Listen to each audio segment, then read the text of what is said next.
I've always wondered, maybe the creatures in a particular culture's mythology often stick with the land and people who believe in them. On the other hand, perhaps every culture's mythology is actually describing the same things, using different names and different understandings. After all, there are multiple shape-shifting entities within mythologies across the world, some of which are quite similar. Well, today, we're looking into terrifying things sighted on or near Native American reservations. You'll soon see that indigenous folklore is quite alive. Enjoy these allegedly true scary stories, and be sure to send me your stories at darkstories.org. I'm still looking for stories about mysterious creatures seen while camping and disturbing creatures found in Sweden. Also, if you want more scary entertainment, check out my network of shows at eeriecast.com. We've got Freaky Folklore, a podcast exploring your favorite monsters, myths, and legends, as well as Redwood Bureau, a fictional horror anthology series that's like a mix of X-Files and SCP. Now, let's begin. Possible skinwalker in my neighborhood. From Soviet Onion. I believe I've seen this potential skinwalker many times, and I've asked a lot of people in my area about it. I live less than a mile away from a Native American reservation, and I've talked with the locals briefly about what we might be seeing here. Be warned, as the story has some violence towards animals. I live in a town near Phoenix, Arizona. It's small, but there is many mountainous areas right by my house. I've lived here about 1.5 years, and I've heard many people mention that a coyote likes to dig through garbage cans, eat out of the local McDonald's dumpsters, walk through the drain pipes, and supposedly lives in a small park nearby. At first, I thought it was really cool to live so close to the wildlife like this, since I thought we'd only see rabbits and the occasional scorpion. One night, I was taking a walk by myself around said park. I'd brought a flashlight to watch for scorpions on the sidewalk when I heard someone whisper my name. I whipped right around and looked all over the place, but I was the only one in the park. It freaked me out. I started to walk faster, thinking someone might have been following me. I then felt a very cold breeze wash over my skin. I ignored it, thinking it was just the breeze that comes off the mountains on occasion. That's when I saw the coyote that everyone's been talking about. It was standing on its back legs, digging through one of the public trash cans. I froze. Not only was this the first time I'd ever been so close to a coyote that wasn't in a zoo, but the fur on its back made it look as if it had gotten into a fight with a larger predator. Patches were missing and covered in what looked to be dried blood. Figuring if the coyote had won a battle with whatever it had come up against, I slowly backed away and I started to run home. I wouldn't see it again until a month later. My neighbor has an outdoor cat named Marty. Marty likes to pee on people's porches, so my mother set up a frequency alarm on the front and back side of our house. The frequency is one that only cats and other animals can hear in hopes it would scare them away. It also has a red light on the front that will blink rapidly if something is close by, sort of like a motion detector. One night I heard a screech coming from outside my house. My room is in the front, and if my curtains aren't closed, I can see the frequency alarm blink when it senses motion. I got out of bed and moved the curtain to see the red light flashing very fast. But I couldn't see anything in the street. Even so, the light was blinking, so I knew something was outside. The following morning, my mother was talking with one of my neighbors outside on the porch. I came out asking what was wrong. My neighbor had said that Marty came home last night missing an ear and had patches of fur missing from his tail. She kept going on, saying the local coyote must be attacking outdoor cats now. I thought that maybe the screech I'd heard last night was Marty. I wasn't sure, since my cats would have probably lost their crap if they heard another cat at all. Whenever Marty came up to the driveway, my cats would growl and hiss at him. I didn't say a word about the screech I heard. A few days later, I went on another walk, staying just on the edge of the park since there was a sidewalk. I was still terrified of that coyote. I came to the unlit part of the park and I pointed my flashlight into the brush. However, bouncing back from my flashlight beam were two orange eyes staring directly at me. I immediately moved my flashlight and pointed it at the ground, telling myself I was just freaking myself out. I lifted my flashlight up again at the same spot, and the eyes were gone. I told myself I imagined it until I was heading back home. I decided to take the sidewalk that was right next to one of the main roads, the most lit one. A side note, for drainage purposes, the city had built a very deep ditch along the right side of this sidewalk. Since Arizona gets some very bad monsoons, the ditch gets to about 20 feet up at its lowest point. The part directly behind my house is only about 5 feet deep, with a retaining wall ending my backyard. Anyway, I was walking past the deepest part of the ditch, where the drainage pipes end, when I heard it again. Someone whispering my name. "Jen, come here." I heard it coming from the ditch, and I thought to myself, there's no way that came from down there. It's 20 feet deep. I figured it wasn't anything, and I was just freaking out about those orange eyes. So, being an idiot, I walked over to the edge of the ditch, and I looked down. I almost threw up from what I saw. The coyote was tearing into a cat. I had no idea whether it was Marty or not because I could barely tell it was a cat. I'm still not sure if it was. I thought to myself at first that the coyote is a predator, and I suppose this is normal. The ditch is surrounded by small gray rocks, and I was shaking, and I accidentally slipped a bit, trying to get a better look without having to point my flashlight directly at it. A few small rocks tumbled into the ditch, and that coyote whipped its head around, showing its face to me. I wanted to run and cry at the same time. I had no idea what I was looking at. The coyote was missing its lower jaw completely, and its fur looked as if someone had placed a coyote pelt over a person. It stared directly at me with big orange eyes. I choked, frozen in place. I knew if I moved, I'd be the next victim in that ditch. What it did next fully proved to me it wasn't a coyote. It cocked its head to the side and rotated its head 180 degrees to get a better look at me. I swear I could hear bones cracking and popping out of place as it did so. I thought to myself, there's no way it should be able to do that. Then its body rotated to join the head. I couldn't stop myself. I bolted out of there. I couldn't watch anymore without throwing up. As I ran away, I heard it crawl out of that ditch, stumbling since the small rocks were all over the sides. It began to run on all fours down the sidewalk after me. I didn't dare look behind me. I just kept running. Like I said, this was one of the busiest roads in the town, and I soon spotted a car's headlights coming to turn down the road I was heading straight towards. I then screamed for help. The next thing I knew, I was in my bed. I sat straight up and asked my mom, "What happened last night?"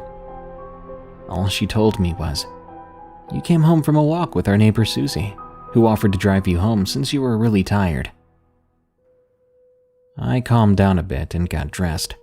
I told my mom I was heading to Susie's house to thank her, since I thought I forgot to last night. Susie's house was only a few houses down. I could see the car I'd seen last night and had yelled at. The car had a very large dent on the passenger side door. I rang Susie's doorbell. She answered and looked around wildly outside before letting me in. She was shaking. She asked me, "What the heck was that last night? What was that?" I shook my head. I don't know myself." She replied, "I saw that thing running at you on 4 legs, but as soon as you climbed in the car, it stood up on 2 legs and threw itself at the door.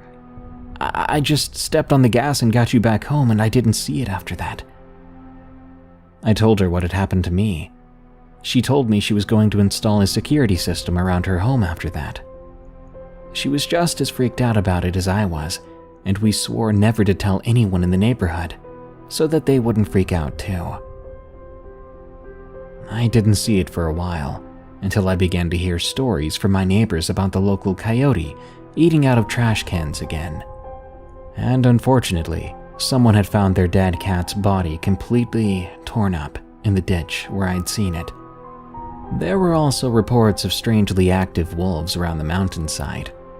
People were warned to stay away from the mountain after sunset. The reason I've decided to finally tell this story is because I saw it again yesterday. I was at a streetlight near my house on the main road, and I saw it dash across in front of my car.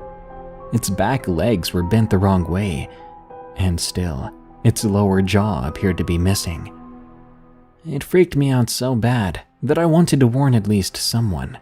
I tried telling my neighbors to just watch out for the coyote, but they only believed me to keep their cats indoors for the night. I haven't seen Marty in a while, and my neighbor refuses to tell us what happened to him. So, if you live near South Mountain in Phoenix, Arizona, keep your pets inside during the night, and don't go out at night without protection, because there might be a skinwalker in the area. If anybody has seen this coyote, I'd love to hear your encounter. South Dakota Sasquatch, from C. Philly 100. This story is told from the perspective of my friend. Being half Native and half African American presents a unique set of challenges living in America, but I feel truly blessed to have grown up and spent much of my life on the Sioux Reservation in South Dakota. Now, it's well known that Native people tend to have more of these types of encounters than most, and Sasquatch are no exception. Many Native people regard Sasquatch as relatives of sorts, distant cousins or something to that extent, and that is not an insult, quite the opposite really. Sasquatch are masters of survival, masters of camouflage, apex hunters, and excellent foragers. They love their family members like we do. They engage in trade and barter like we do. They enjoy good food like we do. And they even like to dance to good music, play games, and have complex emotions like we do. Some people call them the missing link, but we see them more as relatives. Indeed, if you go into certain areas where Native people live, or used to live, and go out into the woods speaking the language of those people, chances are you'll get a better response than the white folks who go out into the woods hootin' and hollerin' or knocking on trees, which are actually territorial indicators which may well provoke an aggressive response. One night I was walking home from my grandma's house, making my way through an abandoned compound, when I stopped for a moment to relieve myself on some bushes. I zipped up and continued on my way when I heard something behind me. So I turned around and ducked behind some brush. I peered through the overgrowth to get a better look. At first, I couldn't see anything in the dim light, but gradually I could see something moving through the compound I'd just come through. It looked like a little orangutan, or something of the sort. It was cautiously following the same exact path I had just taken, even sniffing the bushes I had just used to relieve myself. Now, this little guy was probably about 4 to 5 feet tall, and covered from head to toe in light brown fur. Behind one of the structures on the compound was another one, this one at least 10 feet tall, if not 15. It was keeping a mindful eye on the little one, while periodically sniffing the air and looking around in an alert manner. And behind that one, back in the trees at the edge of the clearing, was a third, and this one was even taller still, its head reaching at least halfway up the lodgepole pine tree it was standing next to. The little one was still sniffing, but slowly making its way toward where I was, still crouching in the brush. So I slowly backed away and exited the area as quickly and quietly as possible. I'm not sure if they heard me or not, but I didn't see them again that night, or ever. That's my quick story. I think it stands out simply due to the sheer size and height of these things. They were huge. It's my understanding that there is almost as much variation to Sasquatch as humans, that they have tribes and regional groups with different physical characteristics and dispositions, much like the First Nations people of this great land. Creatures from a Northern Reservation, from Anon X. I grew up on a reservation that's located within mountainous terrain. I won't be giving specifics in terms of names because amongst indigenous people, it's frowned upon to mention the other beings that live and have lived amongst us. As a matter of fact, it's so frowned upon that we don't even have names for them. To talk about them is to draw them closer to you and to begin experiencing them. The stories that follow will be a collection of stories from the creepiest time of year for us there, the winter. You've got to understand that the woods are home to not only those ordinary little critters that are found anywhere. There are things there, respectfully, that are truly the stuff of nightmares. I never had a personal experience, nor did my family, until I was a freshman in high school. Maybe they knew better than to bring these experiences around for me, as I was the youngest of the family and sensitive, or maybe we never truly experienced as a family. Now, the things our family, friends, and neighbors have seen aren't your stereotypical Wendigos or skinwalkers. The nighttime brought two rules we had to live by, no matter what family you come from. After dark, you're not to look outside, or be outside. One night, my brother snuck out of the house to meet a girl who lived nearby. Teenage stuff, if you catch my drift. Fast forward to the later hours of the night, he was sneaking back through his window. As he was getting ready to pull himself in from the absolute darkness of the night, he heard my dog growling a few feet behind him. The dog we had at the time was from a known highly aggressive and territorial breed, but to hear him growling came as a surprise to my brother. He claimed to call out softly to the dog, but the dog was unresponsive to him. After a few moments, my brother slowly began walking toward the dog, and as he drew closer, the smallest glint of light hit my dog's face. As his face softly lit, my brother realized that the dog was not looking at him, but the area of roof right above his bedroom window. As he slowly turned and looked at the empty space, he began to recognize that heart-sinking feeling of being watched, along with the sounds of something sitting as though it was perched at the edge of the roof. The more time went by, the more dread he felt. He was so scared that he rushed through his window and to our mother, panicking and telling her what he did and what was going on. She was so scared she wasn't even bothered by the fact he had snuck out. I remember watching and listening from my bedroom door, seeing her turn pale and beginning to shake. She warned him to never do it again and to keep his window closed. It was from that moment forward that not only our neighbors, but people from the complete opposite side of the community began opening up about their experiences with the thing that walks among the roofs at night. One of these stories includes a close relative who was home alone with an aunt one night. She claimed to begin hearing something clawing and walking on the roof. When she noticed it, she said it was like it noticed her or knew she was there, because when she tried to find a room to shield herself in, the footsteps followed right above. Imagine your own ceiling is made of glass, and this being always knows exactly where your foot is falling and the exact moment you extend your foot out for another step. The only way she was able to escape it was by standing in a doorway in which a blessed cross hung. That aunt began praying from her Bible.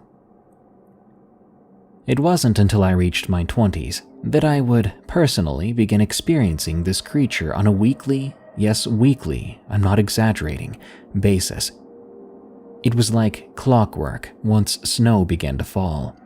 There would be heavy footsteps before the sun was up that woke me up around 5 a.m. at least once a week. Those footsteps seemed to change on occasion. Sometimes it was like a grown man in steel-toed boots running around. Other times a small infant doing its best to crawl as fast as its tiny body would allow. And other times it would sound like chains dragging. I was so desperate for sleep and to not be bothered that I began to put holy water on my ceiling weekly, but it seemed to only hold off whatever this thing was for a few days before it came back again. Unlike my relative who found sanctuary under that small wooden cross, This creature seemed to make my childhood home its favorite place to be at 5 a.m. once a week. As time went by, not only my direct neighbor but the residents who lived several houses away would tell my family about their experiences with the thing.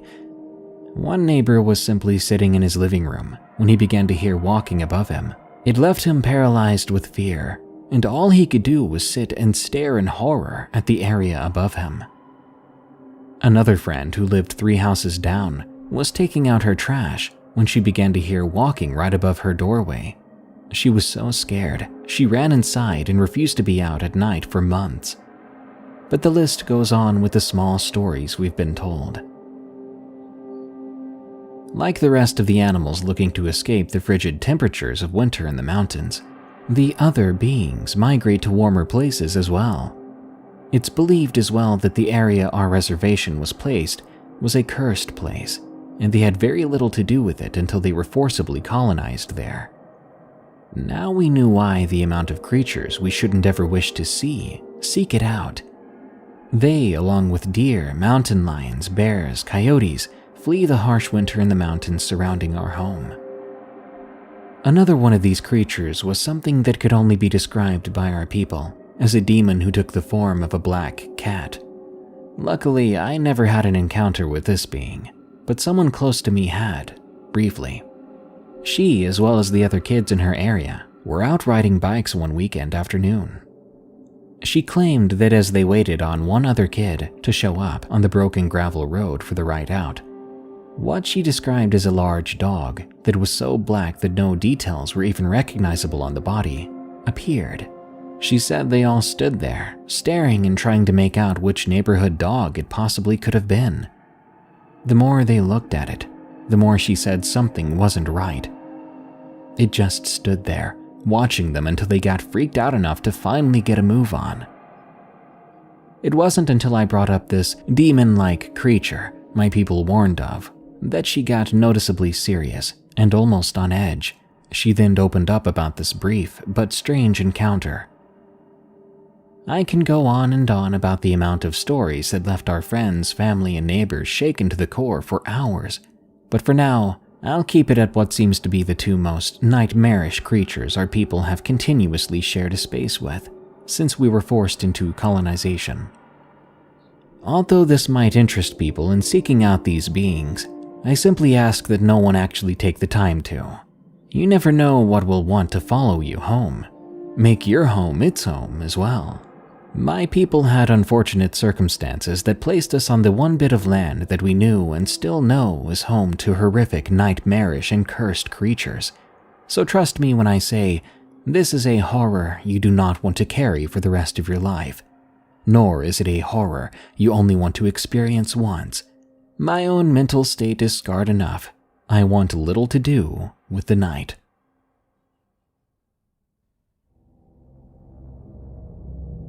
Possessed by an Evil Spirit, from Nick P.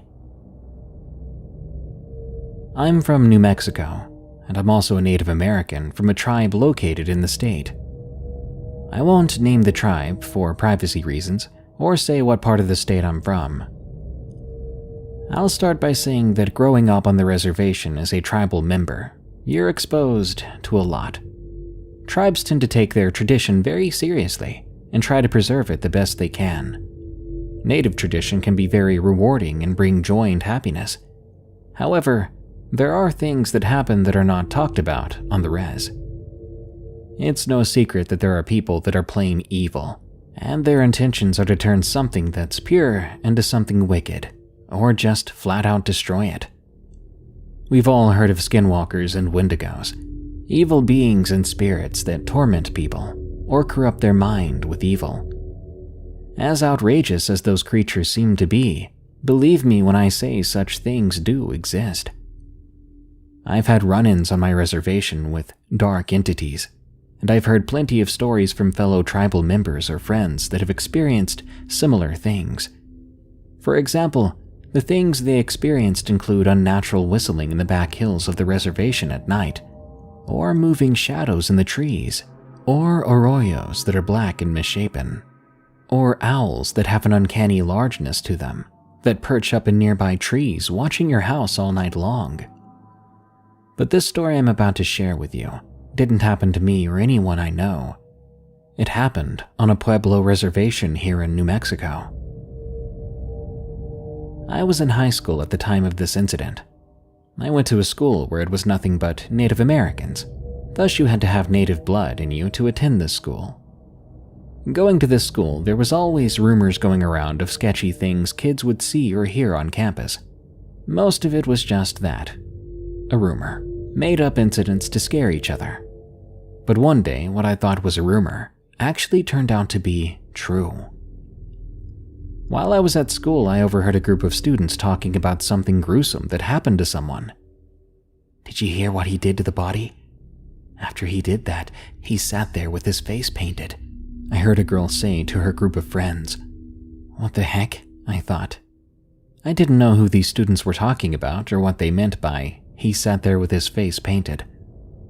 I continued on my way to class, and before lunchtime, I had a partial understanding of what had happened after asking around for a bit. A young man from the Pueblo of Jemez had killed another young man in a very brutal way. As the lunch hour proceeded, I found out more information on what had happened. The man who had killed the other man were both friends. The man that committed the killing gutted his victim in a gruesome and satanic way, supposedly lighting candles around the body. There's no way this could be real, I thought. Yeah, maybe a man murdered another man, but in that type of fashion? And he did all that? Nah, it has to be just rumors. But when I got home, I found out all those gruesome details were real. There was no hiding it. It was all over the news. When something like a murder happens in New Mexico, especially one like this, you can guarantee it'll be on the news. I sat there in horror and disbelief as the newscaster spoke on the incident. A Jemez man is being held on murder charges for killing another man, 21-year-old Matthew Panama, on the Jemez Pueblo reservation late Saturday night. The rumors from school had turned out to be true. The man did kill his friend, he did gut him, and he did paint his face black and white, like he was trying to bring forth something evil in a satanic sacrificial ceremony of some sort. All of this was hard to take in. The incident not only shook the people of Jemez, but all the neighboring Pueblo communities as well. Weeks after the incident, information was still coming to light. Jemez Pueblo banned trick-or-treating that year. They also had the medicine men of the Pueblo perform a huge Pueblo-wide curing to get rid of any evil that was there. The reason they had to take such measures is because of the traditional beliefs they have. When an incident of this magnitude happens, the village must be cleansed.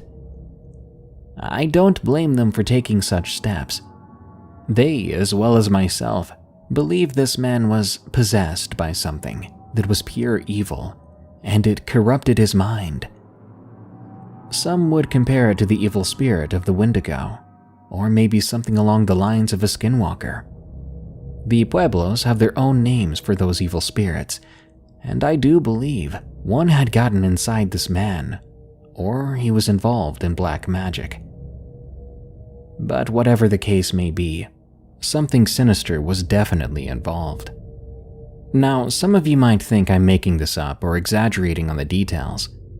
I understand where you're coming from, because I enjoy listening to scary stories of the paranormal and such, and find myself doubting people's stories sometimes. But I can say with all honesty, this is true, and if you don't believe me, then check the description for a link to the article of the incident. That brings us to the end of this episode of Darkness Prevails. More terrifying stories are on the way soon, so subscribe and smash that like button. By the way, did you know this show is available as a podcast called Unexplained Encounters? Just search for, follow, and rate Unexplained Encounters on Spotify, Apple Podcasts, or your favorite podcast app. This show is part of the EerieCast network. Go to EerieCast.com for more scary podcasts, such as Freaky Folklore, which explores your favorite monsters, myths, and mysteries, as well as Redwood Bureau, a fictional horror podcast, about an agent on the run from an evil secret organization that captures supernatural creatures and entities. Well, thanks for tuning in. Stay safe out there and stay creepy, because this world is a strange one.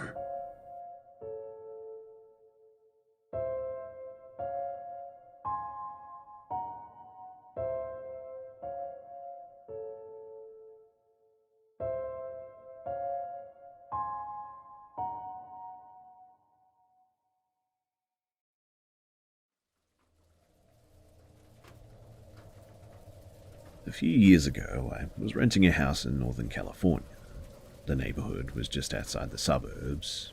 It seemed like the perfect balance of having space and having nice neighbors close enough not to feel isolated. The area had no streetlights, so it got pretty dark at night, especially if there were clouds blocking the moonlight. It never really bothered me, though. It just made my little house feel even more quaint on dark nights. So I got home from work one day in midwinter. It was a cloudy night, so pulling up to my house, I saw only what my headlights and front porch light illuminated. When I got out of my car, I caught a whiff of cigarette smoke. That was odd too, as I had never smelled that before around that house. I didn't see anyone nearby, so in the end I just sort of ignored it and went inside. I just got off shift with a few hours of overtime, so I felt pretty tired. Even though it wasn't even 7 yet, I decided that I should just take a shower and call it a night. But I woke up sometime later, sure that I just heard a noise inside my house. I wasn't worried right away because my friend would stop by to use my shower after work on his way to his night classes. I even gave him a spare key so that he could stop by even if I wasn't home. He would always text me to let me know beforehand though, and I hadn't heard my phone go off. So I reached over to my bedside table and I picked up my cell phone to see if my friend had sent me a text. The bright light from my phone screen and the number pad blinded me. These were the days before phones had a light sensor that would dim the screen in the dark, and this particular phone was so bright that I could use it as a flashlight. But through squinted eyes I could make out that it was 9-something, but I couldn't tell if I had an unread text or not. I set my phone aside and called out my friend's name. There were a couple of seconds of silence before I heard loud footfalls as someone started running through the bottom floor of my house. I leapt out of bed and ran to the closet. They were already up the stairs by the time that I'd opened the door and stepped inside though. That house had 3 rooms upstairs, 2 bedrooms on either side of the hallway, the one that I was in and a spare, and a bathroom at the end. The bedroom doors were both closed, but the bathroom door was cracked open. And I heard whoever was in my house thunder down the hallway past my door and into the bathroom. Thank God that he did. That gave me enough time to open the attic access in the ceiling of my closet and hoist myself up there. I had just started to lift myself up when the person ran back out of the bathroom, and my feet were barely inside the attic when my bedroom door burst open. I heard footsteps run into my room and stop. When they didn't see me in that room, they ran back to the hallway and into the other room, which just had boxes stacked in a corner, some weights, and a table where I painted my miniature models. I guess they decided that if someone were hiding, it would be in the bedroom because they charged right back into my room and turned on the light. A moment later, the closet door was ripped open. I was crouched in the attic, just a foot or so away from the access, so I could try to stop them if they started to climb up. From my vantage point, all I could see was from about their knee down, I think. They were wearing dirty blue jeans, though, with frayed cuffs and worn work boots. And after a few seconds of looking in the closet, they stepped away, and I heard a loud crash come from my room, followed by a scream of frustration and anger. And that scream was definitely the most unnerving part of the incident for me. It reminded me far too much of my stepfather, who would scream in a similar way when he lost his temper. He would eventually be put into a mental hospital for several mental disorders that resulted in erratic and violent tendencies. The man in my house ran back down the stairs, though. I heard crashes and clatters as things were thrown around and furniture was knocked over. I stayed crouched in the attic, though, but I had left my cell phone when I ran for the closet. and I wasn't certain that I could climb down without him hearing. After some time, the noises stopped though, and I started counting slowly. When I reached 1,000, I decided that it must be safe enough to climb down and call the police. The first thing that I noticed though when I exited the closet was the intruder had flipped over my bed. I assume in an attempt to find me, but that was the loud noise that I had heard after he stepped away from the closet. I couldn't find my cell phone, so I went to the landline by the bed and I called the police. I waited in my room until I heard them call out from downstairs, and the first floor was an absolute mess, but I had expected that. Chairs had been knocked over, the sofa had been flipped, all the books and pictures and knickknacks that I had on my shelves were strewn across the floor. The cupboards in the kitchen had been opened, and all the boxed and canned food had been thrown to the ground. As far as I could tell, though, the only thing missing, and as disturbing as this is, was a single knife out of the wooden block in my kitchen. The police checked the house from top to bottom. They found that the side door had been forced open by something like a crowbar. They also found a few cigarette butts along my fence line, along with some foil, and an empty pen tube which the police said people often use to smoke meth, so they think that he'd been watching my house for a while. And it was at this stage that I realized that he must have been out there smoking a cigarette when I got home. They collected up the evidence and told me that I should stay with family or friends that night and get that door fixed as soon as possible. I opted to just not sleep, and I moved a shelf over to block the broken door, and I spent the next couple of hours clearing things up. I would often go to the window with a flashlight and shine it along the fence line where the police found the cigarette butts and foil, but I never did see anything. The next day, I called to have the door fixed and the motion lights installed at the back and sides of my house. I ran a phone cable up into the attic, and I added a landline up there. I never wanted to be stuck up there without a phone again. But nothing else ever happened at that house, though. I lived there, too, for another 3 years, without another incident. One more precaution that I took, though, was practicing getting out of my bed, going to my closet, and climbing up into the attic as quickly and quietly as possible. And believe it or not, I actually even kept at it when I moved, except now I go to a crawl space at the back of the closet instead of the attic. I try not to think about what would have happened if I'd been just a bit slower getting to the attic, or if he hadn't gone into the bathroom at the end of the hallway first.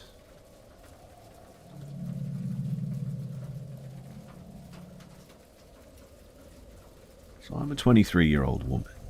I live in a townhouse with 2 children, 2 and 6 months old. My fiancé didn't live with us until 2 weeks ago when I caught him trying to mess around with other women and made him move out. That's important to the story as well. I'm a stay-at-home mum though, and when he did live with us, my ex worked evenings. And anyway, let me set the scene. So we live in a tiny town in northern Pennsylvania. My line of townhouses sits in front of a big field that runs to a line of woods. And as far as I'm aware, these woods stretch for at least a few miles, and I'm not aware of any houses in there or any roads that lead through them. But my living room has 3 windows that look to this field, and my bedroom on the 2nd floor only has 1 window that faces that way as well. People do tend to walk their dogs back in the field, and kids sometimes play back there, but I rarely ever see anyone close to my house. For that reason, too, I tend to leave my blinds and curtains open because, well, I guess I just enjoy the view. So, in July of 2019, I was laying in my bed trying to fall asleep one day. All the lights were off, but I had my window and blinds open since it was so warm. I was looking at the window, and I noticed a small red and white light just outside of it. I got up, and I looked to realize that the lights were coming from a drone. I ran downstairs to where my fiancé at the time was sitting in the living room and ran to the window. I told him what I saw, but of course when he went to look outside, it was gone.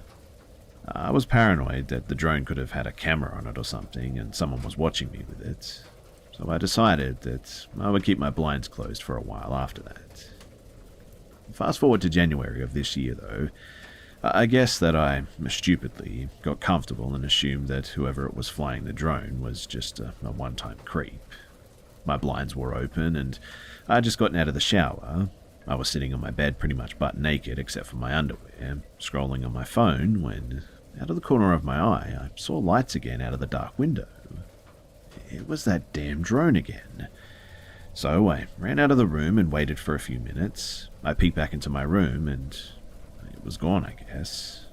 I quickly shut my blinds though when I got dressed. Honestly though, I felt sick at how stupid I was to leave my window open again, especially when I was practically naked. But now for the really disturbing part. So my 2-year-old son and I were out in the field 2 weeks ago, 3 days after I kicked out my boyfriend, and we were just playing ball. I had my 6-month-old strapped to me in a baby carrier, and probably about half an hour after we had been out there, I heard a slight whirring noise coming towards us. I looked up and, sure enough, I saw that damn drone flying towards us. I looked around but didn't see anyone. It stopped right over us. I freaked and grabbed my son and dragged him into the house, looking back at the tree line every so often as we went, because I just knew that they had to be hiding in there somewhere. I went inside, closed the blinds, and I called my mum and told her about the situation. She told me to just keep an eye out, and in the end I just said that I would. My son likes to line his toys up along the windowsill, so I figured it wouldn't hurt to open them just an inch or so. A little while after that, though, we ate some dinner and it was almost dark. I was feeding my 6-month-old and my son was playing. He was standing over by the window, lining up his toys, and he started saying, "Dada, Dada." I assumed that he was missing his father and dismissed him by saying that he was going to see him that weekend. But he just kept saying Dada though. I looked up and saw him pointing at the window, under the little gap the blinds didn't cover, and I froze because I remembered that he calls any man with facial hair Dada because it reminds him of his father. There was no way that someone would be bold enough to actually come up to my window, not when my neighbors are literally right there and anyone could see them, right? There aren't any lights back there, so I guess that unless someone actually stepped out of the house, nobody would actually see them. Maybe it was my ex, but he should be at work at that time.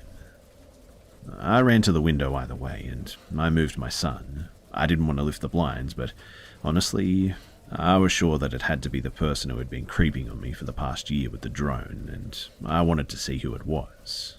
So I pushed the blinds up, and immediately was looking at a man who I definitely had never seen before, crouching in front of me. He was bald with a mustache and a goatee. I have no idea how old he was, but he could have been anywhere from 30 to 50, I would guess. And when he saw me, he just smiled and stood up. I yelled at him and told him to get lost and that I was calling the cops, but he just stood there, smiling at me like some freak. I was about to close the blinds again when he said something that I couldn't hear. I told him to leave again, and he said louder this time, "I just want to talk to you." I shook my head no and yelled the same thing to him. He started slapping his hands on the window, yelling, "No, no, no," over and over. I grabbed my phone, scared that he was going to try and break in. I dialed 911. My kids were crying from the yelling, and I felt on the verge of tears. I told the operator what was going on. The whole time I was on the phone, the man was pounding on my window, screaming now. He was yelling all kinds of nonsense, and I only caught some of it. He said that he'd been watching me for months, that I'm beautiful, that he wants me to come with him. He'll kill my children if I don't. The operator told me to go into my upstairs room and hide until the police arrive. My town doesn't have a police department, so we rely on the state police, and she said that it would be about another 20 minutes, but to stay on the phone with her. The man was practically punching my window now and was just screaming like a maniac. I was about to grab my kids and run upstairs when I then heard somebody else screaming, and the man bolted. I looked and I saw my neighbor and his girlfriend. I opened the window and my neighbor said that he heard the man, so he ran around the building. He said that when the guy heard him, he ran back to the woods and disappeared in the tree line, and they said that they also had called the police. Well, I must have thanked them well over 100 times, and the police arrived 10 minutes later. They did a quick search around the buildings and in the trees, but obviously they didn't find anything. But I've been super paranoid since then, and I stayed at my parents' a few nights after it happened. And I really just don't know why that guy targeted me, or why he waited so long to do something. But boy, am I just happy that my neighbors were there to intervene, because if they hadn't, who knows what would have happened.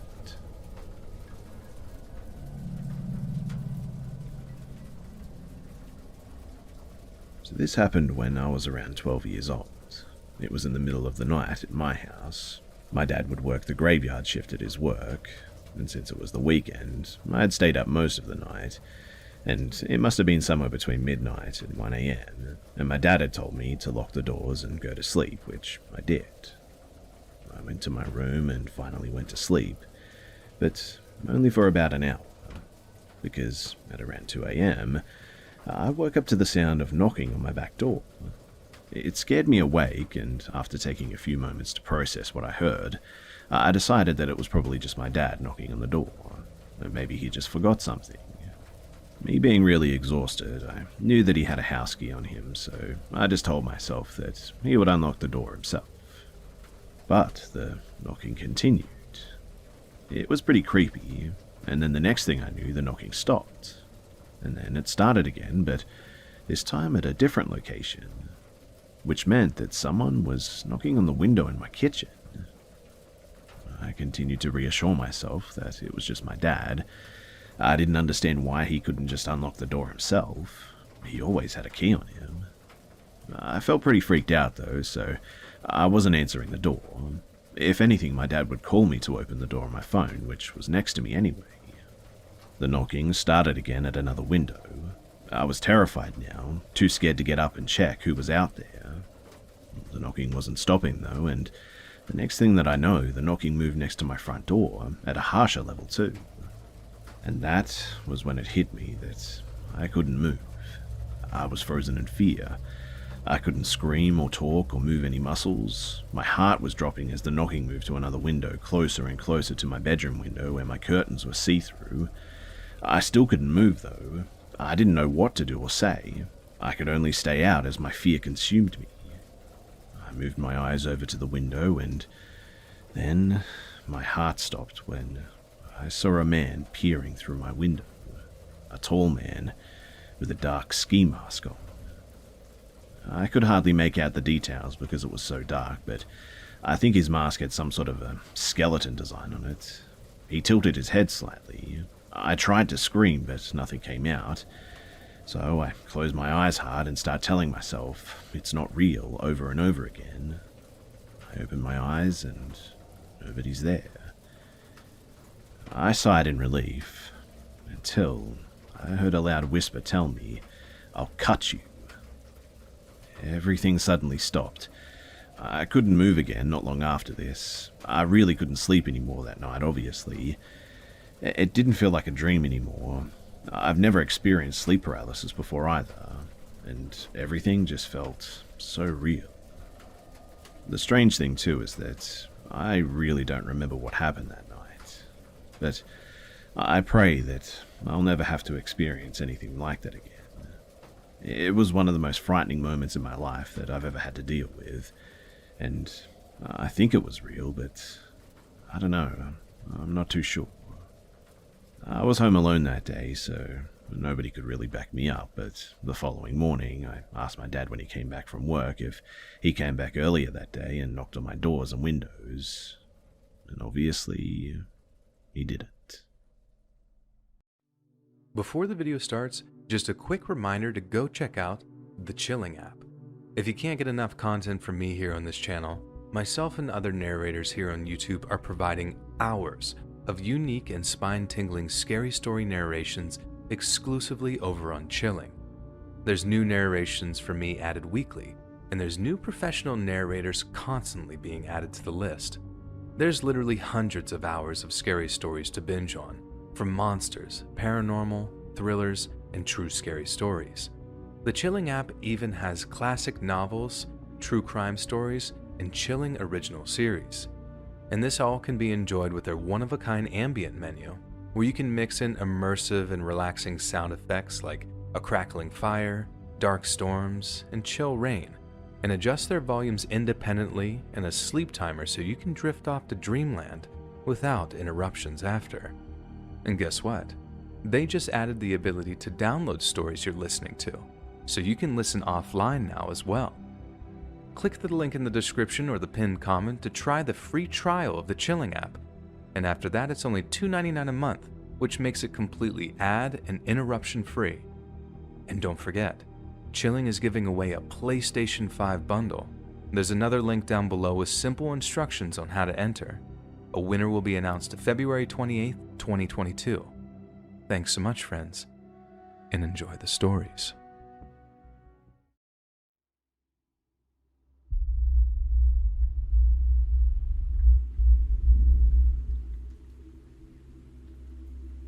This happened one summer when I was a kid. Me and my little brother and sister were staying at our aunt's house in another part of the city. At the time, we used to sleep in the same room as our parents, but since our aunt and uncle's place was much bigger, we were able to sleep on the sofas in the lounge while having movie marathons every night. One night, we fell asleep watching one of the Scooby-Doo movies, but then a few hours later, I woke up to hear a sound coming from our main gate. When I looked towards the source of the sound, I saw a guy standing inside the house near the door. I could just about make out the shape of the guy, but I couldn't see his face. So my first thoughts were like, what is Dad doing out there so late? My father used to lock the doors at night before he went to bed, so it kind of made sense that that's what he was doing. But then I saw something that made my entire body tense up from fear. Whoever it was had some kind of rifle or shotgun in their hands. This guy probably heard me moving around, and I don't think he could see me because he just stopped there, totally still as a statue. I think I was in just total denial and just couldn't accept that there was an armed home invader in our place, because I just called out, "Dad?" just in case it was him. I don't think the guy was expecting kids in the house because he just turned around and got out of there as soon as he heard me. But then the fact that he didn't answer to my "Dad, please" only confirmed that there was a strange man in our house. That prompted a massive freak out from both me and my brother, which then alerted our relatives. Within the hour, the cops were over and me, my brother, and my sister all just got to eat ice cream at like 3 a.m. after we gave statements to the police. Kind of funny, but years later my little sister asked if the guy was Santa Claus, because he showed up in the middle of the night and then we all suddenly got a treat. Typical cuteness from my baby sister, and it definitely helped me get over the whole thing. But that whole thing definitely amounts to one of the scarier events of my childhood.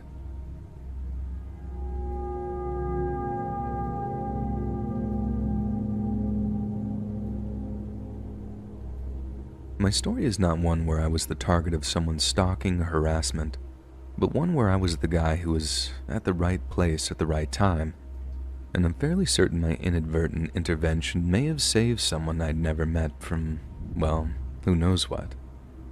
This is back in 2015 or 2016. I'm a career tow truck driver. At this point, I've been towing cars for most of my adult life, and will likely do so until I either retire or die, whichever comes first. At the time, I was working for a small towing company with only 2 employees, and we rotated who was on call each weekend. It was my weekend on call, and it was summer, so with people being out and about late and whatnot, I was pretty busy. Cleaning up accidents, towing broken down cars both in the city and off the highway. I was fine with it, as I was paid commission at the time, so the more calls I did, the more money I made. So it's a Saturday night, now Sunday morning, and it's around 2:30 to 3 in the morning, and like I said, I've been busy. I'm tired, a little grumpy, and kinda want to go home when my phone rings. It's an insurance company calling asking if we can do a tow for one of their customers who had broken down on the side of the highway. The breakdown location they give me is about 15 miles out of town, which I normally wouldn't do, but the tow destination happens to be a dealership that's just a couple of minutes from my apartment. I contemplate rejecting the call, but because I'm paid commission, I figured, screw it. I can run up and grab this car, drop it off around the corner from my place, then hopefully I can head home and get a couple of hours of shut-eye. So I take the call and hop on the highway. The insurance company provided me with the customer's first name, which we'll just say is Kara, and gave me a phone number for her. Usually I try to make contact with the people who are on the side of the highway to let them know I'm on the way and give them an ETA. I try calling her a couple of times, but she doesn't answer. Not unusual. After a short while, I see hazard lights up the way on the shoulder, so I turn on my strobes and start slowing down. As I approach, I notice that not only is there the late model car that I'm looking for, but there's another car on scene as well that doesn't have its hazards on, but it's parked in front of the car I'm meant to tow.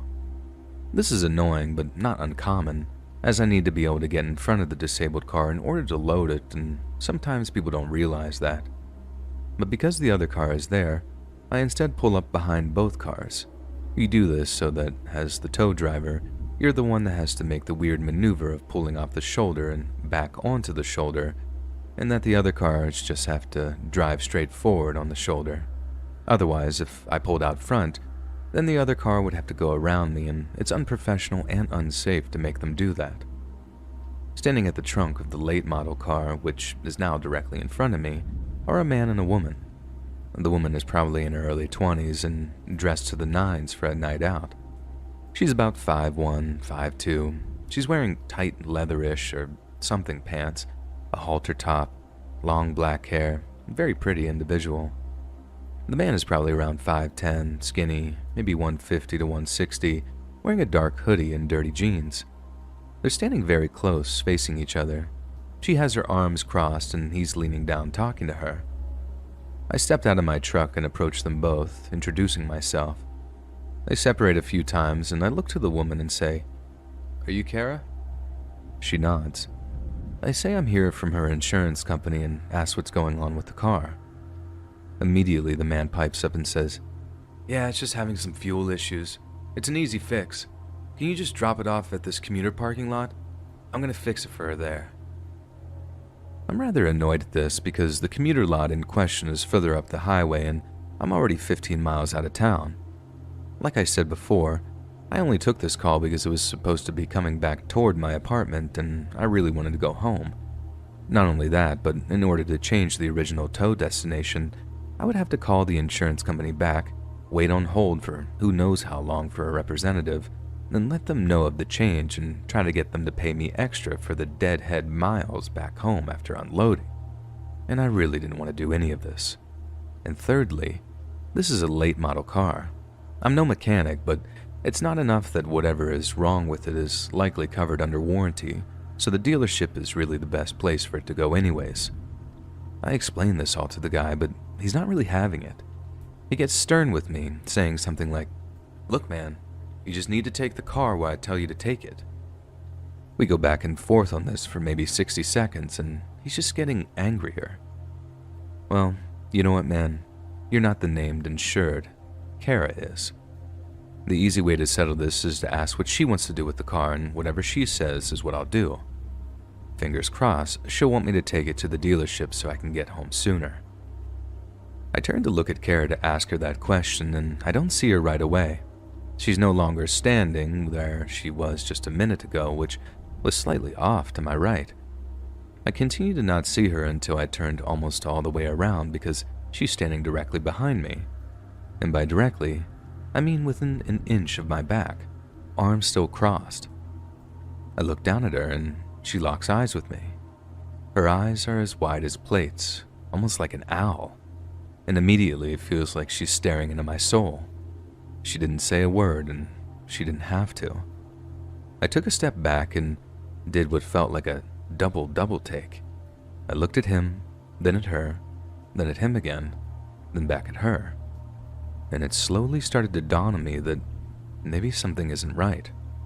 I asked her, "Do you know this guy?"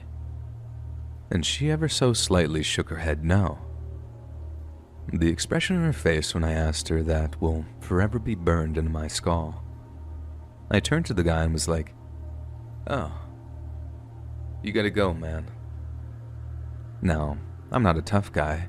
I'm not a total beta male if there is such a thing, and I don't care who knows it. I have nothing to prove. I'm super adverse to confrontation and will run at the first sign of trouble. And I'm not exactly the biggest of guys either. I am, however, what I like to call sturdy. I'm 5'8" and 240 pounds. I got a bit of a gut, and I also have big thighs and broad shoulders, and people are generally surprised to find out that I weigh as much as I do. And I think that might have been my saving grace for what happened next. Without a word, the guy starts moving to Kara, and I move to stay in between them. He tries to push me out of his way by shoving me in the chest, but because I believe he underestimated my weight, only pushes me hard enough to make me take a single step back. Immediately, I took that step forward towards him and body check him, hard as I could, hard enough to completely knock him over basically onto his butt. Because we rotated during the back and forth push bit, Kara is now in front of me to my right, somewhat between me and the guy who's trying to scramble to his feet. I reached out and snatched the poor girl up by her waist, spun her towards my truck and yelled for her to get into the driver's side, and she does so. I turn back to the guy, who's standing up again at this point, and he's breathing hard. He gets right up in my face, but doesn't do anything, just breathes at me. I stare him right in the face and, mustering up the best dad voice I can muster, just say, "You need to go." I'm shaking now, and I'm absolutely terrified. I don't know if he has a weapon, I don't know if he's going to try to fight me, and I don't know what I would do if he did. Like I said, I'm not a tough guy. I don't know how to fight. I've never been in a fight in my life. What if I get hurt badly? What if I get stabbed? What do I even do now? I just want to go home, for God's sake. I wasn't even going to take this stupid call. All this is running through my head at lightning speed. After probably around 15 seconds or so, which felt like eons, he kind of huffs a bit, smiles one of the creepiest smiles I've ever seen, and starts to back off. Sucking his teeth and rubbing his hands together, he slowly walks backwards a few steps, then makes his way to the front car, gets in, and drives off. I stayed motionless, watching him until I could no longer see his taillights. I got Kara's car loaded up on the tow truck, and as we made our way to the dealership, she told me through tears that her car had shut off while she was driving, and she pulled onto the shoulder and called her parents because she was on their insurance. Her parents made the call to the insurance company, who eventually dispatched me to her location.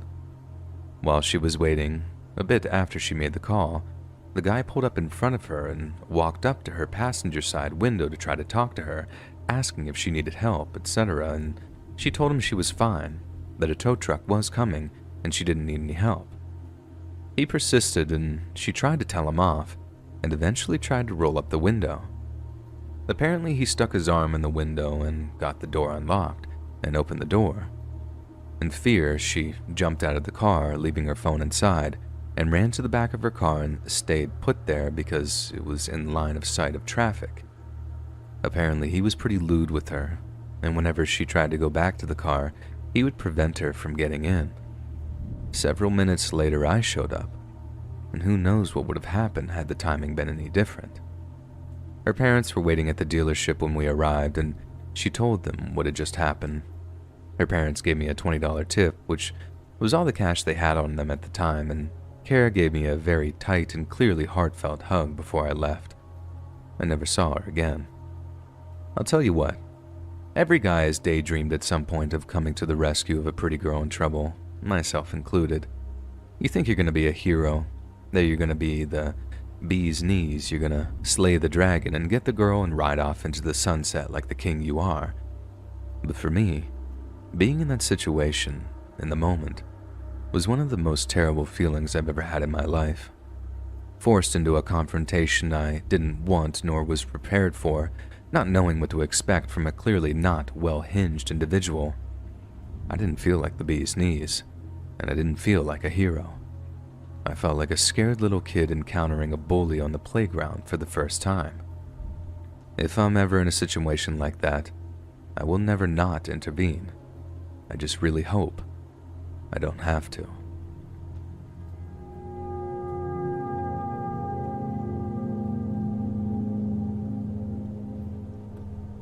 This happened my senior year of college when I lived off campus. I had 2 roommates in my apartment, a townhouse thing named Natalie and Katie. Katie was out that night doing homework in one of the school buildings, and I was awoken at 3 a.m. when I heard some knocking at the door downstairs. I thought that was weird, considering the hour, but I figured somebody had the wrong place and would realize and leave. The knocking didn't stop though, and I lied in bed for a good several minutes thinking, yeah, they'll go away. They'll get bored. As one might expect though, I started to grow confused and then kind of freaked out by this person's persistence. Then the knocking turned into banging and I couldn't ignore it anymore. Honestly, I probably should have called the police instantly, but it was the middle of the night and I was just confused. So I headed to the top of the stairs to see Natalie standing near the door, staring at it. Her room was on the bottom floor, so she had just walked up to it. We exchanged a baffled look because, what the heck, it's 3 a.m. This is weird. Natalie called out and asked them who they were and what they wanted. "We're friends of Katie's," said the voice on the other end, who sounded male and about our age. "We know her boyfriend, and we heard she was feeling down, so we came to surprise her." That was already a weird story because, again, 3 in the morning. But thankfully Katie wasn't even home, so we both informed them of this. Katie's not here, she's off doing something else. Good, they're going to leave, right? They came here to see Katie. She's not here. They'll leave us alone and we can go back to sleep. "Just open the door." I know. If I hadn't called the police before, I definitely should have done it now. It was weird though. That night I realized why people do stupid stuff in horror movies. Not only had I been woken up out of nowhere, but it feels surreal to be in a situation like this. Like there's no way you could actually be in danger. That only happens in horror movies and true crime documentaries, and in questionable creepy stories online. It would never happen to me. I'm just a random, ordinary, boring person going about my business. I don't need to call the police. I'm sure this will get cleared up and everything will be fine, I thought. So yeah, Natalie and I did this stupid thing and tried to argue with them.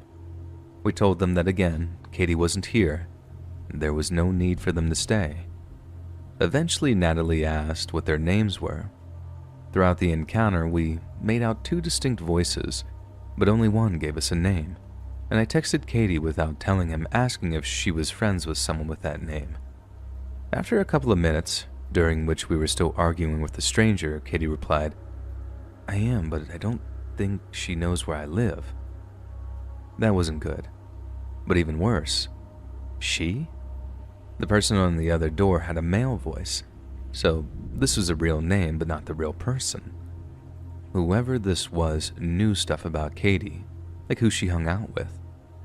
I told Katie to stay where she was and not to come back until we were told everything was okay. Finally, we told the guys that if they didn't leave, we were going to call the police. No. Don't call the police. Don't call the police, okay? If we wanted to do something bad, we would have already done it, right? Yeah, that last bit wasn't helping their case. Just open the door, okay?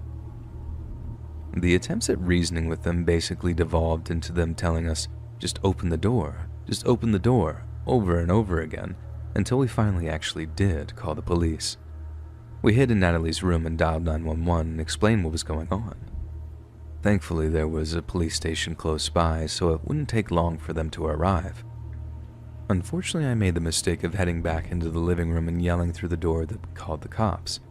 But contrary to what you might think, that actually didn't seem to scare them at all. They seemed only mildly upset and kept arguing. To this day, I can only assume they just didn't believe us or something. Then we heard a neighboring home's door swing open and a very angry man's voice. "If you don't leave right now, I'm calling the police." For whatever reason, that was what caused them to freak out, and they drove off. The police arrived and we told them the whole story. Natalie revealed that a couple of times she had just barely peeked through the blinds of a window close to the front door, and she noted that there were two guys, but only one of them was ever at the door at any given time. They would switch, with one at the door and the other sitting in the driver's seat of a car parked out front, presumably for getaway purposes. So, yeah, that's reassuring. They also hadn't looked drunk, according to Natalie, and they definitely hadn't sounded like they were drunk.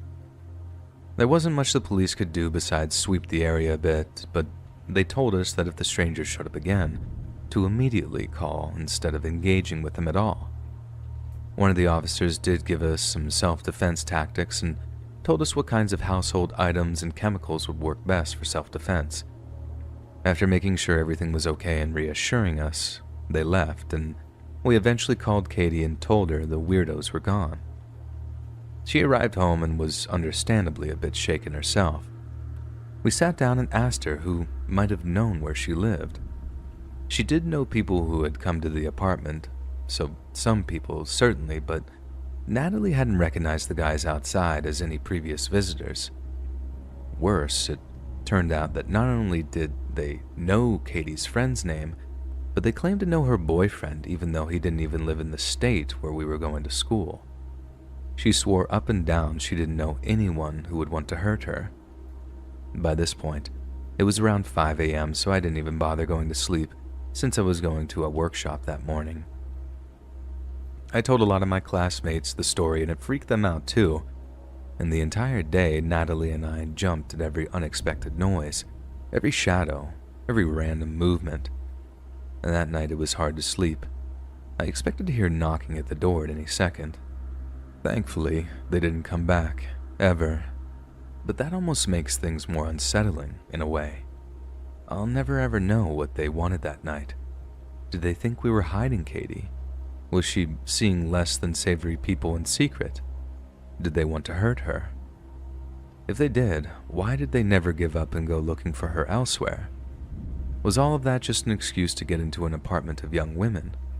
Did they want to kidnap us, hurt us, rob us? Who knows?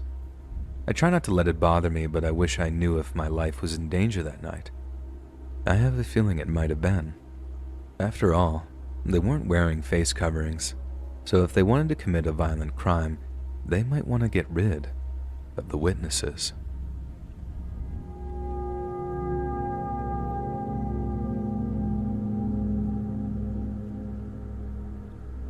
My boyfriend, our husky, and I embarked upon our long holiday road trip to see our families earlier today.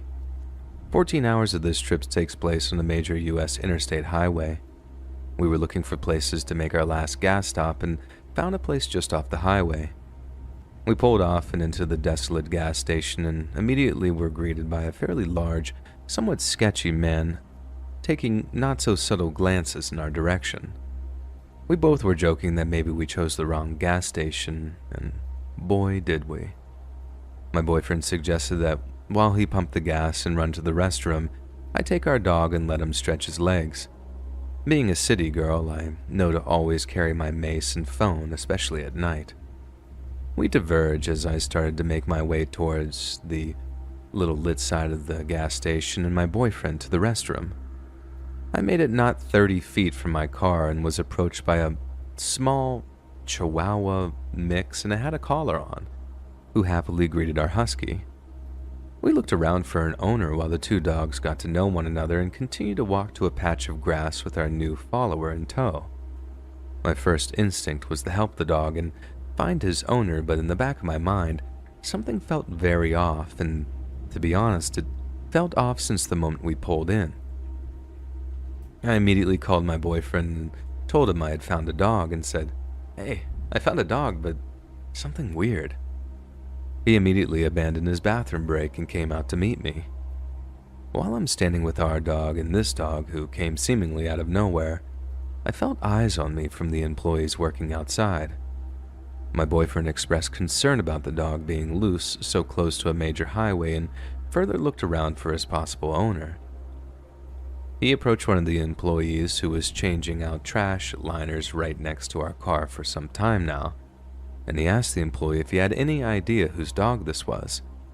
And in perfect English, he replied, "I don't speak English," and anxiously turned around to only continue to go through the motions of changing out a trash liner he had been standing at this whole time.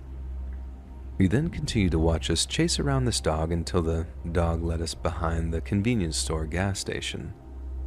With my boyfriend 5 feet behind me, I followed the dog to the back of the store. Behind the store, 10 or so big rig trucks sat largely in darkness, resting for the night. Cardboard boxes and broken wood pallets covered the dirt. A large man in a gas station uniform greeted me, staring through a glass door. With my boyfriend out of view, I bent down to check the dog's tags as the man continued to stare. My boyfriend approached, and that's when the man behind the glass door's demeanor changed.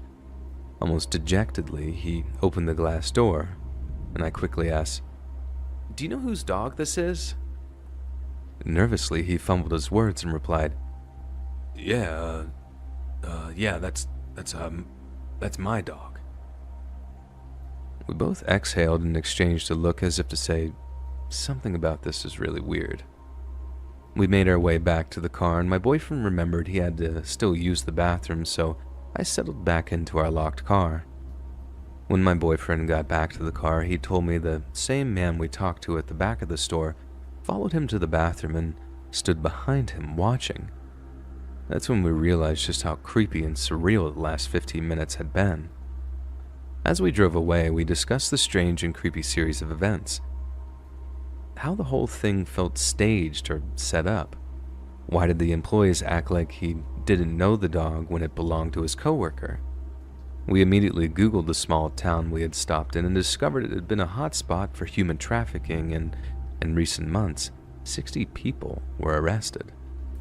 Was this just a string of eerie coincidences, or was there something more sinister going on?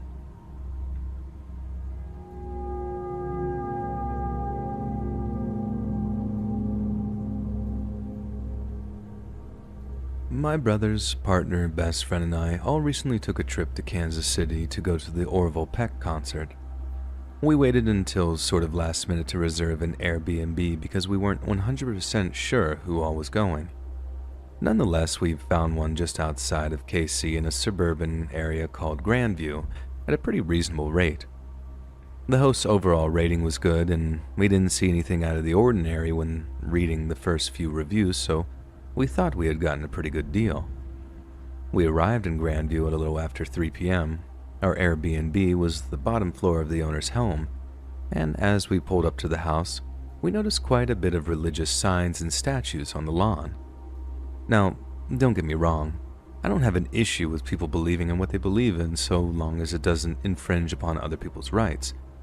But here we were, a group of very visibly queer folk about to attend a gay country concert, blindly walking into someone's home that we'd be staying in for the next 2 nights. We decided there was nothing to be worried about, and that, after all, we technically were in the Bible Belt, so we shouldn't be surprised that we were staying in the home of someone who was religious. My brother and partner called the host and met her at the door of our guest suite. She showed them around while the rest of us got our suitcases unloaded. When they came back to meet us, they said that she was super nice, and again our minds were eased. We decided to hang out, order food, and rest a little before we headed off to the concert that night. Our comfort did not last long, though. While we were getting our suitcases unpacked and laying around in one of the bedrooms of our guest suite, my youngest brother was casually looking through the drawers and dressers and side tables, as anyone would do, you know. Most of what he found was normal. Extra bed sheets, pens, paper tablets, nothing really out of the ordinary. That is, until we came across something that would completely change our outlook on the trip. Inside the drawer was a Bible. Not super weird considering where we were staying, but as he was flipping through the pages of it, a small tinfoil packet fell out. Now, for those of you that don't know anything about drugs or what they look like, what fell out of that Bible rhymes with smack star Sarowin. That's right. Not even 30 minutes into our stay, my youngest brother found hard drugs in the folds of a Bible. At this point, we weren't sure what to do. We didn't want to tell the hosts, and we most certainly did not want to call the cops. We contemplated taking the packet and throwing it away at some random gas station, but ultimately we decided to put it back where we found it and act like none of us had seen it. We got food and started getting ready for the concert. While the rest of us got ready, my partner, who was not going to the concert, started reading through the household handbook. Everything seemed pretty standard, except a few lines that read something like, "We will respect your privacy so long as you respect ours.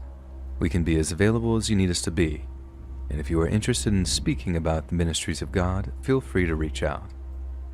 Again, I have nothing against people following the religions that they do, but that seemed like an awfully out-of-place thing to put in your house rules handbook for your guest suite. There were a few other books around the guest suite that stuck out as a little off-base, with titles like Teaching Men to Comprehend How Women Think and How Women Should Think. We ignored these things for the most part, aside from my partner, who was now freaked out about being left alone at the suite while the rest of us went off to our concert. I just told him it was some Bible-thumping BS and that he really didn't have anything to worry about. He's a worrywart though, so as soon as we left, he locked himself in the bedroom and started looking a little more into the books that we found. He came to the realization that the books were associated with a group called IHOPKC, or International House of Prayer, a prominent religious cult founded in Kansas City, a majority of whose members live in the Grandview suburb where we were staying. I could write a whole separate post about the beliefs of the International House of Prayer members, but essentially they're an evangelical Christian group that has a functioning 24/7 prayer room that's been going non-stop since 1999. There's also a murder, ruled someone taking their own life / cover-up case associated with the group, but again, it's all too much to go over here. We got back from the concert really late, not to mention a couple of us were still heavily intoxicated from drinking at the concert, so he didn't mention much about it that night, but he was quick to tell us the next morning. At this point we thought, okay, these people were part of some weird church, whatever, it's fine. That explains some of the weird rules and books we had found. We left for the day to go hang out around the city, and when we got back to rest, my friend and partner started doing some more reading on the group. This is when they found out that we were actually staying in one of the prominent leaders' houses. We figured this out by cross-referencing the names of our hosts with the names of the important members of the IHPU, the International House of Prayer University website. After this, we started to snoop a little more in our suite. We found large barrels of dried food, a jug of some liquid that we later found out is what they drink while they fast, and lots more IHOPKC teaching materials. Basically, it seemed like they were completely prepared for some sort of end times rapture. Eventually, we did go back and read more thoroughly through the reviews and found a few that would have set off some serious red flags. For example, one review stated how the male owner brought out a gun in front of the people who were staying there. And yikes, not to mention, if there was even a hint of a negative review left, the host would leave a snarky reply. Needless to say, we spent as much of our time as possible away from the Airbnb as we could for the remainder of our trip. And although we were never in any direct danger, we did feel very uncomfortable with the whole thing.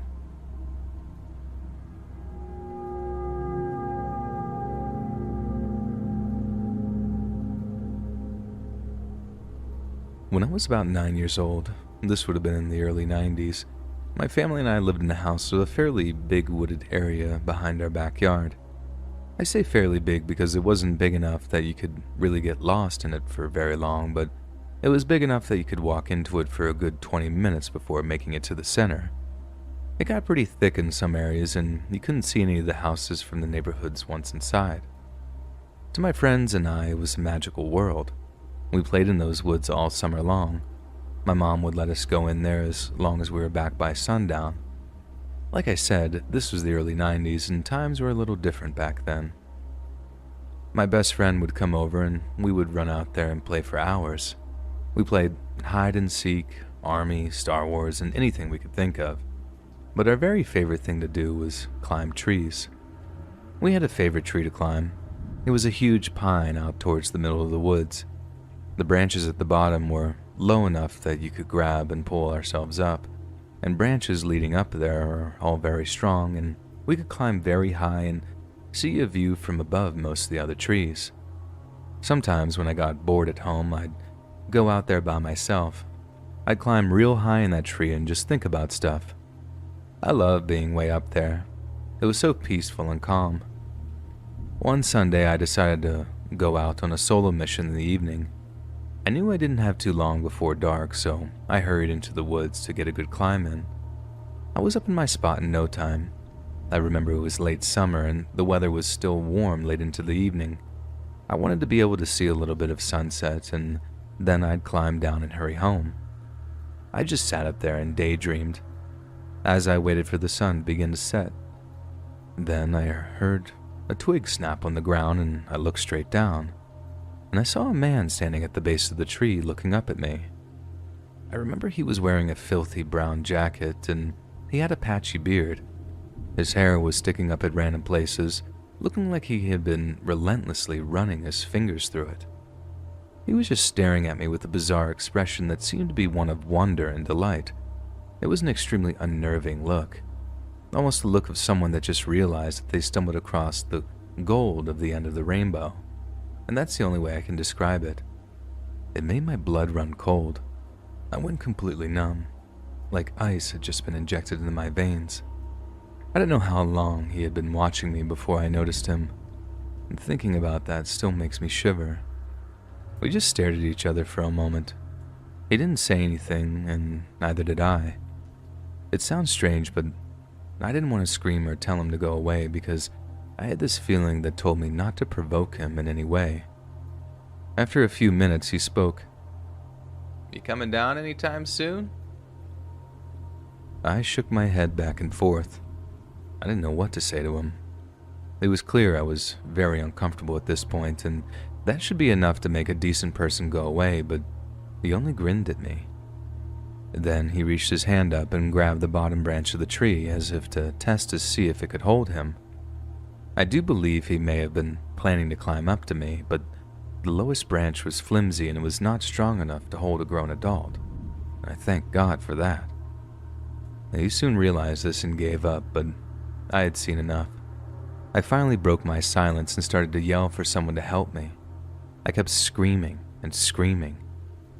The man backed away a step or two from the tree and began to mumble and curse under his breath. He flailed his arms in the air in a rage and began making a motion like he was pushing an invisible person in front of him. Eventually he turned and walked away, sort of stumbling with each step. I don't think anybody heard my cries because nobody came to help me. I stayed up in that tree for what felt like hours because I wasn't sure if he was really gone. Finally, I climbed down because the sun was beginning to set and I couldn't bear to be out there at night. I hit the ground and bolted back to my house, positive that he would pop out from a shadow and grab me. He never did. I made it home and told my parents. My dad went out to look in the woods, but he never saw anybody. We stayed in that house for about another 2 years before we moved across town to a larger house. I never played in those woods again for the rest of our time there. I still think about that man sometimes. What would he have done if I would have came down? I have no idea. But that question does keep me up some nights.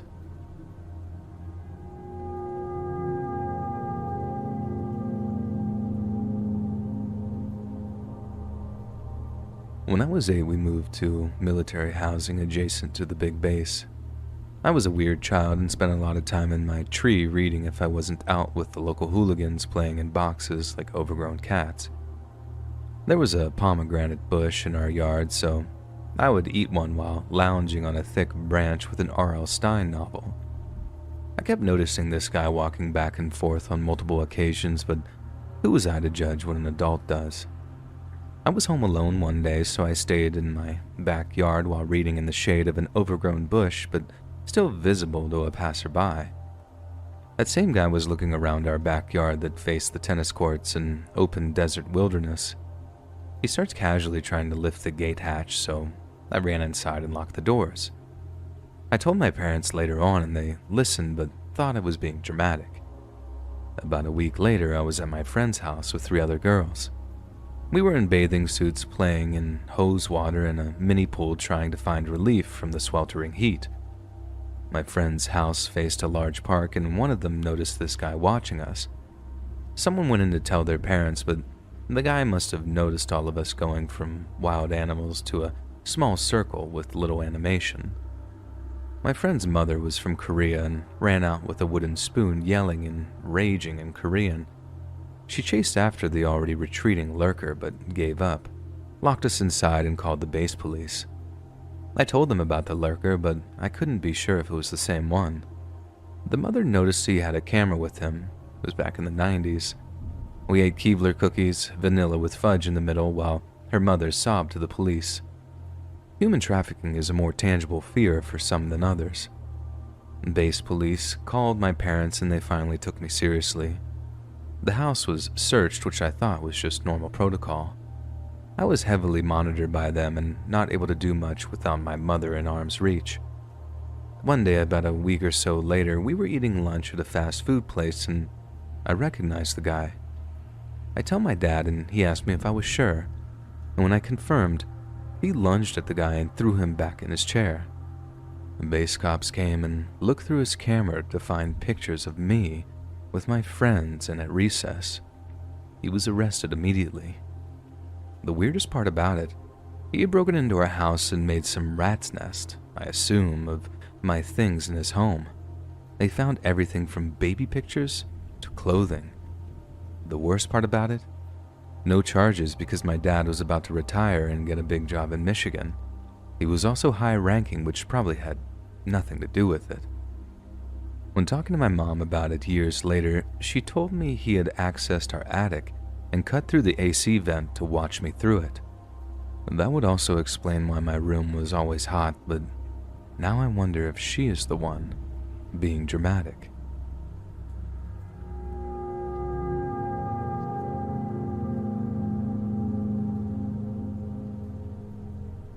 About 8 years ago, 2 buddies and I decided to spend the night camping at Palo Duro Canyon.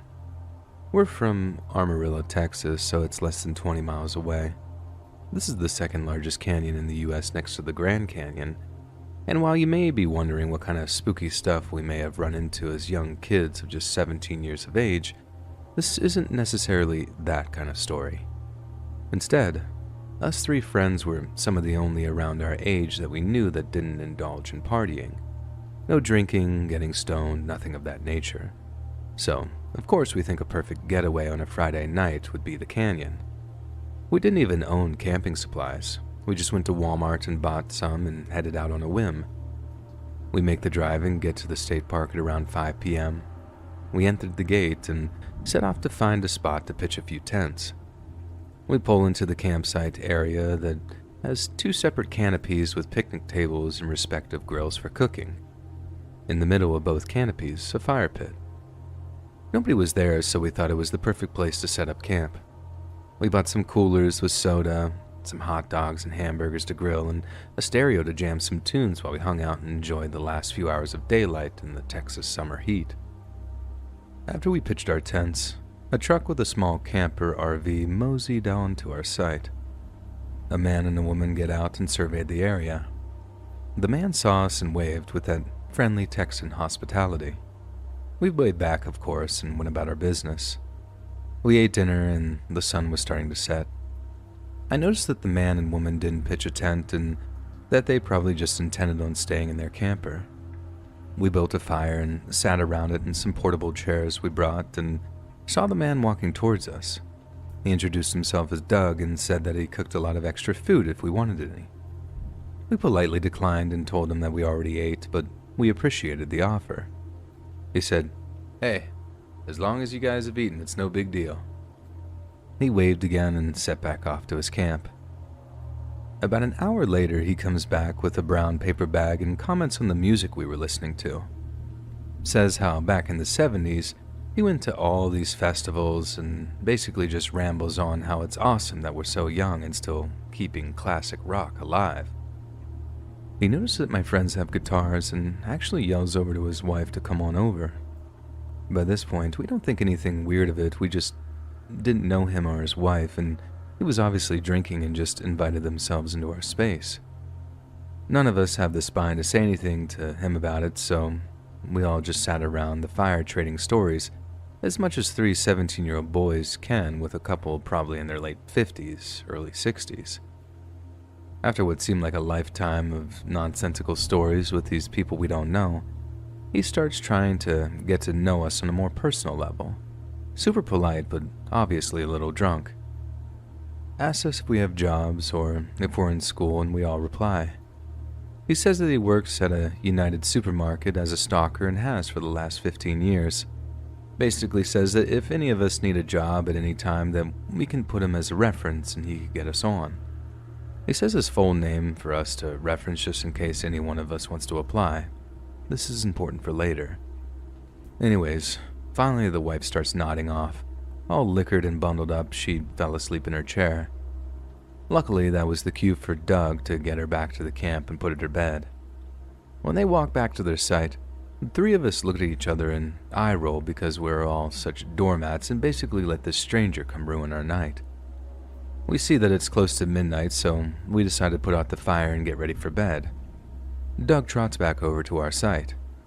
He asks us if we're here all weekend or not. We told him we only had enough money to stay for the one night and that we'd be heading back to town in the morning. He said he really enjoyed the company and that he'd personally pay for us to stay another night if he wanted. We politely declined his offer and he started back to his RV. He quickly turns back around and says, "Remember guys, if any of you need a job, just call up the United on Gem Lake Road and tell them Doug sent you." We smiled and said thanks, and he left for good that time. That night actually got considerably cold, and we decided to pack up and head back to our warm beds in town at around 4 a.m.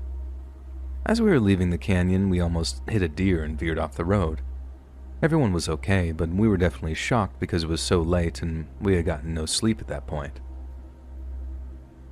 Us almost hitting the deer was practically the climax of our trip to the canyon that weekend, and we all continued back to school on Monday like normal. One of my friends that was with me on the camping trip was actually in my third period class on Monday, and we started talking about how that guy Doug and his wife were pretty cool despite not taking the hint that we didn't care to hang out with them. I asked my buddy if he could remember Doug's last name, and somehow he did, so I googled him. Mistake. Guess who was a 10 times over registered offender, who almost all of his victims were boys from the ages of 12 to 17. You guessed it. Good old Doug. This rocked our world. We had somehow, some way just barely escaped the clutches of this absolute freak. What would have happened to us if we took his offer to stay another night? I was super suspicious of this dude and couldn't get the scenario off my mind that I decided to call United Supermarket to tell the manager that one of his employees was being really creepy to us kids and that he might want to be wary of the people he hires. And guess what? Nobody by the name Doug had ever worked for United. He made up all those stories all night long, trying to get us drunk to do God knows what to us innocent kids.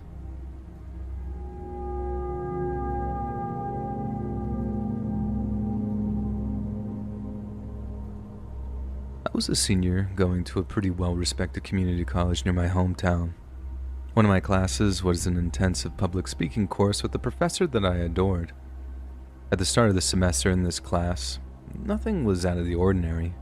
My classmates and I either all got along or kept to ourselves. We were adults after all. This was my last class of the day, so I would often have up to an hour to kill beforehand and would always look for quiet, comfy nooks to either study, work on assignments, or watch YouTube. One day, I was working on a paper in a nook near my public speaking class when I noticed this guy from said class standing at the entrance to the little lobby, staring at me. I just ignored it because I was busy. He walked over and stood above me, staring until I acknowledged him with a hi. He proceeded to take a seat near me and start asking me really mundane questions about the weather in our class. I humored him but eventually said that I was trying to work on a paper and would like to be left alone. He just went silent and sat, watching me until it was time for our class. He walked with me, despite me not making eye contact or engaging with him in any way. Our classroom was set up in a way where each row had one solid desk on a big step, each one higher than the one in front, like stairs. This guy sat below me, so when I noticed he had turned around in his seat to stare at me, a lot of other people did too. It was very obvious. I chose to ignore this behavior at first, but I started to notice him everywhere. The campus wasn't huge, but it certainly had enough tiny study spaces and nooks that a person could easily hide away from others. That was the whole point of the study nooks. Still, he would always be around, no matter where I went, watching me. The incident that first made me report him was on a presentation day for our class. He found me in a computer lab where I sat with a couple of friends, but was unfortunately not sitting between any of them. So this guy, who I'll call Noah for now, walked up next to me, making sure his crotch was close to my face, and asked if I'm ready to give my speech. I said yes, and I'm trying to work on last-minute changes to the outline. He then pulled a leather belt out of his backpack and, scooting a tad closer to me, started putting his belt on, saying, "Look, I got a new belt for the speech." When I just nodded and went back to working on my outline, he said, "Watch this," and scooted so close my ear brushed his pants when I turned my head. I was mortified and instinctively scooted my chair away, which made my friends look over at what was going on. One of them asked me what was up, and I told them nothing.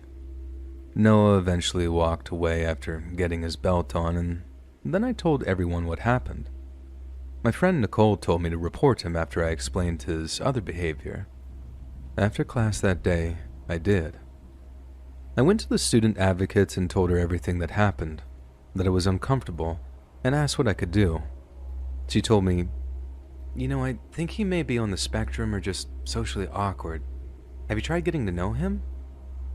I told her I didn't want to get to know him and that I shouldn't have to befriend people who make me uncomfortable, even if they are on the spectrum or socially awkward. She said she would take what I said into consideration and only come back if he did anything actually worth reporting, since sticking your junk in someone's face is apparently not any form of harassment. So, Noah kept following me, appearing wherever I was. Sometimes he would try to talk to me, sometimes he would just watch me. He followed me through the parking lot to my car one time. He stared at me in class. He tried talking to people he knew were my friends to try to get involved in conversations with me when they were hanging out with me. After class one day, I decided to go to the McDonald's near campus to grab dinner on my way home for the day. I decided to go inside because I used to have a thing about drive-thrus for some reason. As I was waiting for my food, the girl who took my order came to the counter and called me over. She asked, "Do you know that guy?" I turned to my right, and Noah had pulled his car up next to the glass wall, where the drive-thru line was supposed to be, except there are no cars in front of him, and he's 50 feet behind the menu and speaker, staring at me. As soon as I made eye contact with him, he backed his car up and began pulling into the parking space to the left of my car. My stomach dropped. Now he had followed me off of campus. My face must have went pale because the girl looked concerned, and I told her exactly what was happening, that Noah was stalking me on campus and now he was here. This girl, honestly, my hero, said, "Okay, I'm gonna rush your order. If you feel unsafe and he starts heading in here, I'll hide you in the back and call the police." Just as she got my food to the counter, Noah got out of his car and started walking towards the entrance. I told the girl that I was going to put my head down and rush past him, get in my car and get out of here. She told me to be safe. I walked with purpose out of the McDonald's, walking straight past Noah. He started trying to talk to me and follow me in my car, so I ran, got in, locked the doors, and pulled out. I looked in my mirrors the entire way home, scanning, scared I'd seen his car behind me. Luckily, he didn't follow me home. The next day, I told my friend Nicole what happened and that I wasn't sure if I could report it because of what the student advocate had said. She was appalled and said she would go with me to report. We sat down and I told the student advocate everything that had happened since the last time I reported. Her response was that I was overreacting and that She would document my report, but wouldn't grant me a campus restraining order against him. She left me with, "If he does something to you, touches you, hurts you, then we can investigate and get the police involved for a restraining order." Nicole and I were angry, and I felt so defeated. We went to talk to our mutual friend Amanda about it and found that he was being creepy to her as well, to the point that he had followed her to her car and wouldn't let her leave until she talked to him. I guess when he wasn't following me around and he was following her. She said she hadn't reported it because she didn't think anyone would take her seriously. She also said another friend of hers was stalked by him for a few months the previous semester, to the point her friend had dropped the class that they had together to throw off his knowledge of her schedule because the student advocate wouldn't help her either. The next day, all three of us, Nicole, Amanda, and I, went to the student advocate to show he was doing this to more than one person, and he had actually kept Amanda from leaving. The student advocate finally decided to start an investigation. Unfortunately, all of us were graduating soon by that point and never saw the outcome of the investigation. I did try to talk to campus police first. The officer I spoke to told me that the process for my type of situation was to talk to the student advocate first, who would then determine if it was worth filing a report and taking action. And the investigation involved the student advocate talking to Noah and my professor to Noah himself, and it didn't involve any police whatsoever, though at the end of the day, I wish it had.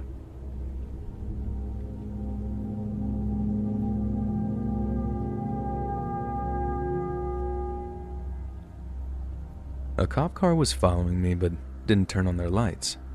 I noticed they started following me before I even left my neighborhood, so I'm not sure if they started from my house or not. They followed me for 4 miles before I turned onto another street to see if they were actually following me or going straight. They followed again. Then I turned into a gas station, and guess who parked next to me? Well, I went inside and pretended to shop, and they came inside too and just watched me. Didn't even buy anything. They were a heavy-set man who looked to be about 40 to 45 and was completely bald. He was Caucasian but had a fisherman's type tan, so he kind of looked reddish. He wasn't in uniform but had a badge hanging from his pocket. His pants were unzipped and he looked sweaty. I'm a young woman and I was alone. I left the store and sat in my car. He did the same. Then I went and pumped gas and he did the exact same, and I noticed he didn't even actually pump the gas. He just held the nozzle against his car while looking at me. Then I drove again for another 3 miles to another store. They followed me again into the store and watched me. After 10 minutes, I left and started the drive. I ended up getting onto a highway that leads to my parents' house about 45 minutes away. They lived in another town, and for some reason I just assumed cops on duty would stick to their assigned territory.